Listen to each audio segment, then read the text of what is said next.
to yet another exciting episode of Brand Talkies, Akka the PT show. This is your go-to podcast for all things marketing, branding, and beyond. I'm your host, Amana Chanana, and today we have a very special guest who's not only a marketing maestro, but also an adventurer at heart. Please welcome Karan Bhargava. Karan is a Deputy Vice President at India's leading NBFC with a remarkable journey at Google, Samsung, and even founding his own venture, Coconut Anna. He's a man of many talents, a passionate marketer, a photographer, a writer, and an avid scuba diver. Welcome to the show, Karan. Thanks, Tavana, and thanks for the introduction. I'm already feeling so much under pressure with all the good No, things you no, said about me. definitely not. Okay, let's start by having you tell us a bit about yourself and your path in the world of marketing. Where did it all begin? All began quite long back, actually. So the last memories I have, in my childhood, I think there are three things I wanted to pursue. One was becoming an Air Force pilot. Second was definitely becoming sort of like a detective, more like a person. And since my childhood, I was very attracted to all these ads, and I always wanted to know, how do people make ads? Like, why do people make ads? So I think at least like because the first two couldn't get fulfilled, the first might, like I still want to be a pilot. So maybe one day I'll pursue. But yeah, we're definitely happy that it's the third one came through, and in marketing, working in marketing for almost 13 years now. And it's been amazing. Like honestly, like I think I found my passion, and I'm very happy that my work is my passion. You won't believe, but the first two things that you said, these are what I have been dreaming of. But I got into Air Force as well back in 2016, but had to drop off. But yeah, that was one of the biggest dream I had. I didn't have a like because of my power, right? And they have a so if you had a number, they would just like outright. That's okay. But it's always good to have a passion, right? Okay, awesome. Before we dive into the marketing world, let's start with some fun questions. These are buzzer round. This is basically a one word or a one sentence, which never happens, but we'll try. And I heard that you love adventures and especially scuba diving and all. So I created three funny adventure questions for you. So the first one is, if you could take three celebrities on a scuba diving trip, who would they be and why? That's an interesting one. I think first would be like I don't know if Musk is the richest person or it's Bezos right now, but definitely like I want to take the richest person on the Earth or on Mars because we are already there, right? So I would definitely want to take them scuba diving because I think ocean and like sea life, they require a lot of conservation. You need funds. So would definitely want to get those folks as a brand ambassador. The second will definitely be Ocean Ramsey. So just for the listeners, they might not have full context, but Ocean Ramsey is like a shark enthusiast and a conservationist. And she works very closely with a lot of like other people working in the same field. And she's trying to like change the perception people have regarding sharks. So sharks are actually not that dangerous. It's all because of it started with probably like Spielberg and the Jaws series. But yeah, even in my opinion, like I've dived with sharks. So I think they are very mistreated and they are very important for the ecosystem. So Ocean Ramsey will be second. Oh, third would definitely be Angela. I've had the biggest crush on her for, I don't know, 15, 17 years. I hope your wife doesn't see this. That's all right. She knows about it. I saw Angela before her. Okay, awesome. So I think these are some interesting answers. And Angela is a crush for a lot of youngsters back. So yeah, I agree. Okay, what's the most unexpected thing you have encountered underwater? This is something that even I want to know. Yeah, I mean, so I'm mindful that this needs to be a one-word answer, but I think it'll be much fun if it's not a one-word answer. So, I'll try to draw a parallel. So when you visit a Ranthambore or some national park, right, you don't even imagine that you'll see a kill or like a hunting scene going on. Right? I mean, if you see a tiger, that's more than enough when you're going around. So very similarly, like in driving, I think when you start, you're just figuring out, you're just so scared that anything that you see in your maybe first 4 or 5 days, it's like a bonus because you're so like just used, like just trying to get used to the environment. But once you are like beyond your 10, 15 dives, you're very much comfortable. Then your whole, the game begins like from a marine point of view that you want to see this. So one of the dives I did in Maldives, I saw like a hunting scene where there was a stingray which had caught on a fish, and then there were like bunch of other fish, large fish who were trying to actually take it away. So it was happening just like some 3-4 feet away from me. So, yeah, have it on video, and yeah, very lucky to encounter something. That's amazing. And I believe ocean has some magical mysteries at times. Even I have encountered some amazing experiences there. All right. The third question for this round. Imagine you are on one of your wildlife photography trips and suddenly encounter a tiger in the wild. Would you rather try to take a perfect photograph of the tiger or make a run out of it? Definitely the first one. Like, I mean, I've had those encounters. So I have seen tigers like some, I don't know, 5-6 feet away. I've seen a leopard like right at the cut, and the wherein like the driver was very scared, and I was just trying to get shot. Yeah. And yeah, even lions, like I've seen lions very close by, length away in Kruger National Park in South Africa. So is Yeah, it something definitely that very must tricky. really that they are quite driven by adventures, or how does that happen? Yeah, I mean, definitely, like, I think marketing folks are creative by nature. Right? With creativity, you develop some passion. Like, love for wildlife comes because of photography thing.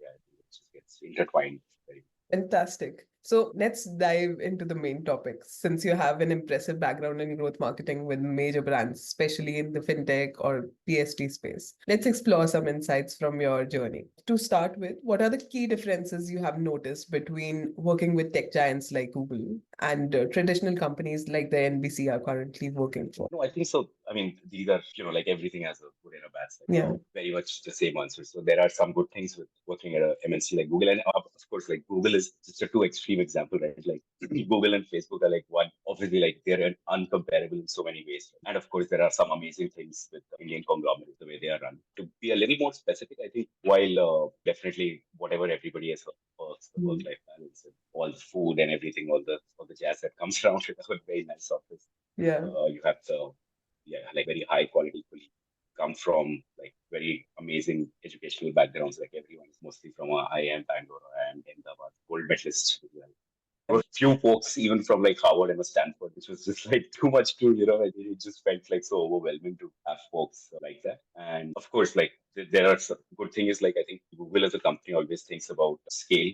They about very long-term vision. So that's why you hear words like next billion users, all these long-term ideas. While even I think when it comes to execution, that's where like the big companies slightly could do better, and that's also like something that I think even needs to perfect more. But yeah, coming to Indian conglomerates, I think Indian conglomerates are like really fast. They exist much faster than MNCs. Maybe because the processes aren't that like evolved as compared to Google. But yeah, again, like I think it's the way you take it, right? Like there'll always be a good side to it. The growth is very difficult in a place where like there are so many talented people. Like the typical Real Madrid, they had all the superstars that they could. So yeah. I think people usually think about Google as their dream companies to work for. But getting that kind of exposure and understanding the entire market is also another ballgame for everyone. Okay. Can you share a campaign that you are particularly proud of and the impact it had? Sure. So, Tamanna, like while I can give a lot of examples where I can throw some good numbers, impact, and some fancy studies and all, I think something which is very close to my heart. And also, like being a marketer, just like, so there are like, when it comes to marketing, there's like science and art. I would want to answer this from more of an art point of view rather than a science point of view. So I feel like one campaign which was, I can't even like measure the impact, or it's so valuable to me that and to the folks it was exposed to that would definitely like be an interesting one. So basically when I was at Visions, I was a global marketing consultant for Vision Spring. And just like setting some context for the listeners, Vision Spring is a social enterprise. They basically work a lot in developing countries like India, Bangladesh, some South African countries, and they provide like solutions for affordable eyewear to folks who don't really have access to affordable or eyewear in general. And it's a 100-year-old thing. You can imagine, right? There are so many people who just need glasses to do better. And so that's how they help. And essentially, like I was hired to make marketing fun, because in these NGOs, marketing is again like the companies are thought more of medical terms. So people are a little skeptical. Even the people who are like getting eyes from that fraternity of folks below, like bottom of the pyramid, they're a little apprehensive when it comes to any medical camps and all. So our objective was to basically make it fun. A very good opportunity that we got was to work with a person who had rejected Amitabh Bachchan once for a job at radio. So can you guess it? Or I mean, so again, like he's not famous for, I guess, like millennials and maybe some late millennials, they would know, but late Amin Siani. So have you heard of him? Is it something related to Mumbai slums and all, if I'm not wrong? I mean, I'm sure he has done a lot of work there, but Amin Siani was like, there was a program called Pinaki Mala, and maybe even I'm getting it wrong. Like I was too young back. He was very famous back in, like up his time. He's a legend. So he used to host this radio show and almost like the nation. So Bhaiyu and Beno, right? Like Bhaiyu and Beno. I think he's the one who sort of like started before Modi. So definitely, yeah. So we got a chance, like his voice for 3 minutes, but this was more like a mobilization message. We were talking about like for camps and all that we did in rural area. We got the message recording done through him. These would actually be broadcast broadcasted through like all these microphones and like mobile vans, and those vans would like go around the places, and the message would basically use his voice. And he was very kind enough to not charge us anything. Like, Wow. happy that the team was able to convince him. So yeah, we recently lost him. I think a few months back we lost him. He was very old, like he was in his 90s. Even when he did the campaign, he must have been 2017, so 80, 88, 89, I guess. But yeah, that was an amazing one. And that's what, like, you can't put a price on something, or even in terms of the impact. Like, just the name is enough. Right? Like somebody who rejected Amitabh Bachchan. And the reason, apparently, the reason was because he felt his voice wasn't that great. Like, Amir Siani felt Amitabh Bachchan's voice wasn't the right fit for radio. And I mean, if he wouldn't have done that, I think we wouldn't have had the biggest superstar in the world. So we owe him a lot. Indeed. I think that's how you grow, right? There are people who reject you at once, and then you are like, I need to improve. And then you literally blow up everything. Amazing example. I think a lot of people will resonate, especially the ones who work for advertising, right? They tend to have these kind of exposure really well. Back in the times when I was in HT, I remember I had 10x of exposure that I'm currently having. So I know that how exactly it feels to be in an advertising or media agencies, but amazing exposures. All right, coming to the next question. Given your experience with Google Pay, what do you see as the primary obstacle in gaining user trust in digital financial services like them? I think, again, like, it's a very, very serious topic for us. I think, like, when it comes to trust and safety, like, just to give you some top of the mind numbers, like last year, in 23, there were 1.5 million cyber frauds in India. Yes. This year itself, the number is like something like 750,000 cyber frauds already in the last 4 months. So it's almost like a 70-80% growth. This is going to just keep getting more and more. Like, they have found out all of us are exposed to Jamfar and the likes of. And I think all the hackers and the scamsters are getting smarter and smarter. In fact, I had somebody in my family went through like a fraud themselves on Paytm. We're definitely very exposed to it. And even at Google Pay, like, there was a lot of focus on how to address this issue. I think it's a very serious issue. As more internet users come, as more and more folks who are like not as tech savvy as you and me, it's our responsibility to guide them, handhold them, and make sure that that they're taking towards like migration from like the offline spends to digital spend is very seamless and protected. That privacy stays intact. They are not like the least. More and more security, like things like within two-factor authentication. These are some things that, and I mean, RBI and the whole industry has been quite good at it. That I think with the whole policing ecosystem, everybody needs to work together in this and make sure that it's. But yeah, totally a very important topic for sure. Would love to, like, even if you have any follow-up questions, would love. Yeah, I have another one for you from your experience there. What were some successful regional marketing strategies that you deployed, and how did they differ from global strategies? Because it is a brand and it is being sold in a way, especially in Europe. Now, Google Pay has gained a lot of momentum as well. Is it different in India, or how exactly does that work? I think like Google Pay is now in what 38, 39 countries, I guess. And it's actually like the question should be reversed. So the question should be how is global, like how is the global, instead of like India actually leads when it comes to Google. I think India is definitely leading in terms of everything, like from app downloads to retention, adoption. I think from that perspective, I think like many times India actually charters the way for a lot of countries. So That's nice. yeah, even when it comes to credit, I think India was there, and then the US team was actually taking a lot of like learnings from India and trying to leverage those. So I guess with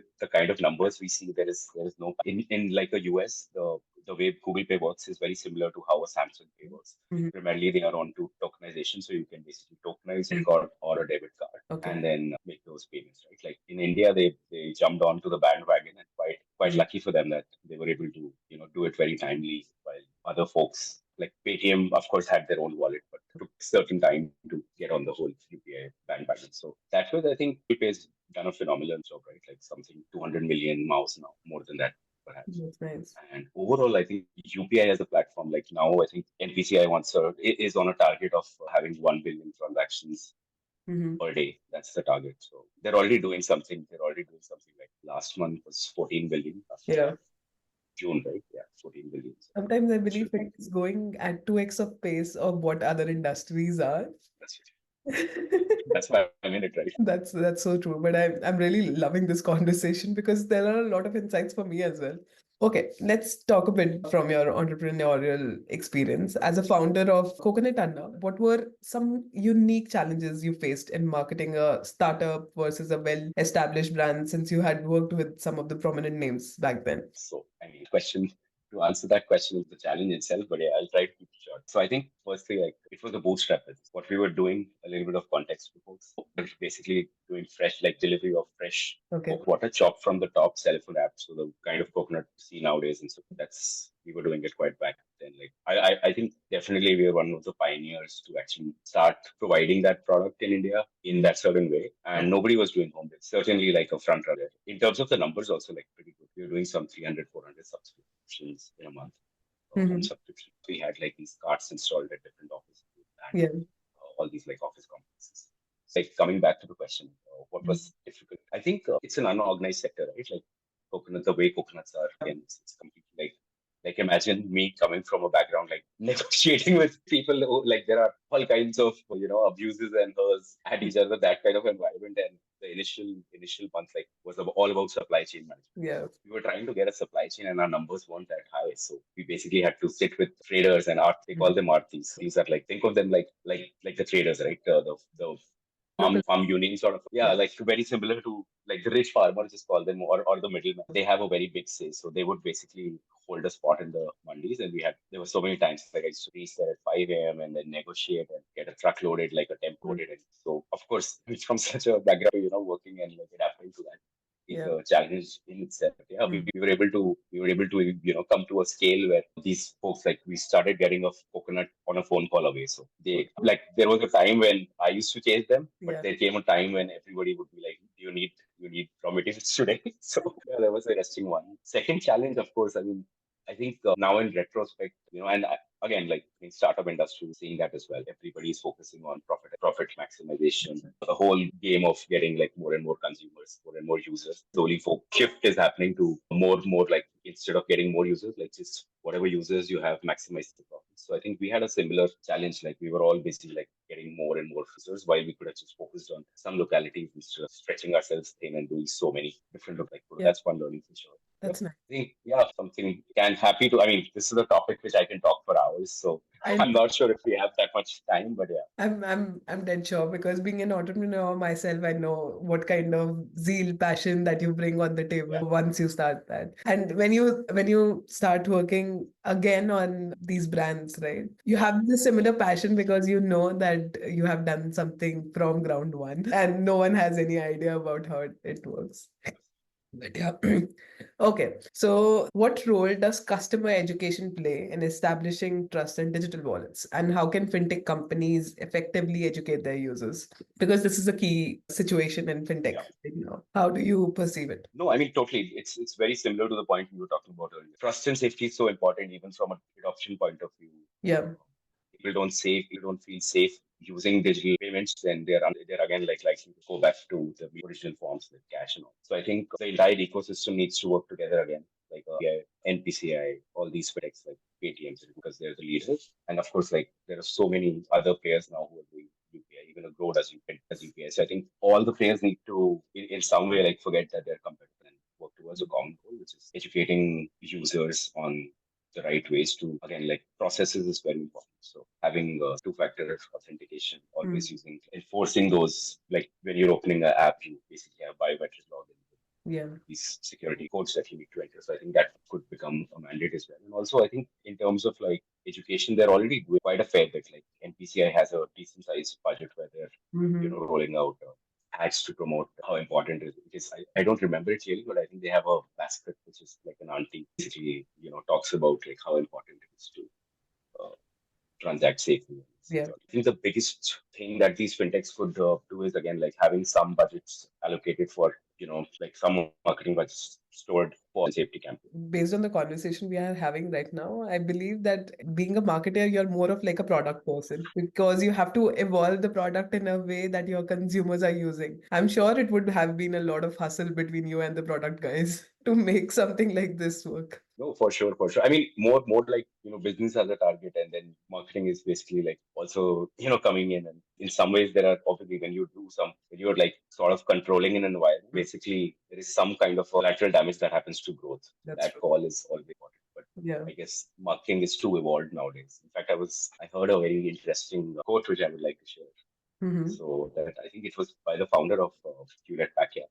Okay. So it said something like marketing is too important of a function. We just handled by the marketing, something like that. It's so important. Like just when you think of it, it's so true, right? Like Yeah. marketing is just so much vast if you think of That's customer service, everything is marketing.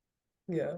We are basically the driving force between all the functions inside an organization. Okay, coming to the last question for you. What future trends do you foresee in the fintech industry? And that could affect how companies build and maintain trust in PSPs because of the pay thing that happened recently. What is your thought process there? No, I think I already at everyone. Like I think I was throwing a curveball every now and then. So That's I think we amazing. have a fantastic governor who's right, like Mr. Das's guidance. I think the country and as well as like Fintech should be Yeah. in the right place. I think directionally we're pretty much going in the boat is moving towards the right direction. And even in terms of the trends I see globally, I Mm. think India is quite up ahead. So whether it's privacy, we should soon be working very closely. So Europe is obviously, when it comes to privacy, they are much more ahead. But I Mm. think India is also catching up with stuff around digital safety and privacy for users. Mm. In fact, the whole like the storage policy that government came up with, where techs have to even like companies like Google or Amazon, they have Yeah. to store their data locally. Great step forward. So I Yeah. think we're in a good place. That's good. That's good to hear. I think yeah,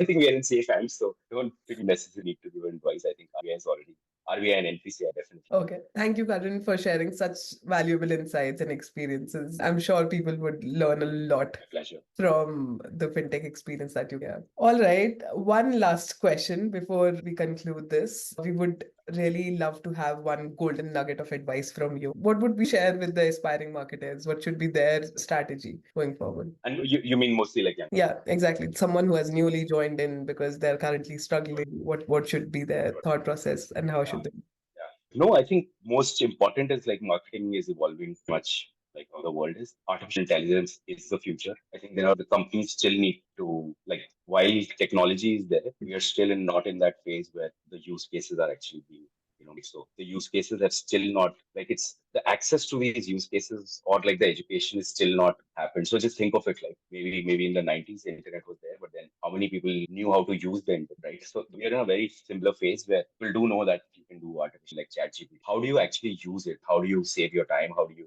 get better creatives? So those are some things that I think slowly like you'll just realize one big player coming in and disrupting this again. So That's true. even the top, like even the Fangman, right? Amazon, yeah, Fangman. Even the Fangman hasn't really like figured it out. So there Yeah. is surely like a lot of scope to build specific like use cases when it comes to that. Yeah. Yeah. Awesome. So AI is everywhere. Like folks should start upskilling themselves in it for sure. That's a nugget advice, and everyone will definitely adhere to that. All right, listeners, we hope you have been inspired to stay on the top of latest marketing trends. And remember, you can catch the BT show on your favorite audio platforms, whether Spotify, Apple Podcasts, Google Podcasts, or Amazon Music. You can, if you prefer visuals, head over to our YouTube channel and hit the subscribe button for more exclusive content. Until next time, embrace creativity, innovation, and cutting edge of marketing. The future beholds to those who shape it. From all of us at Brand Talkies, stay inspired.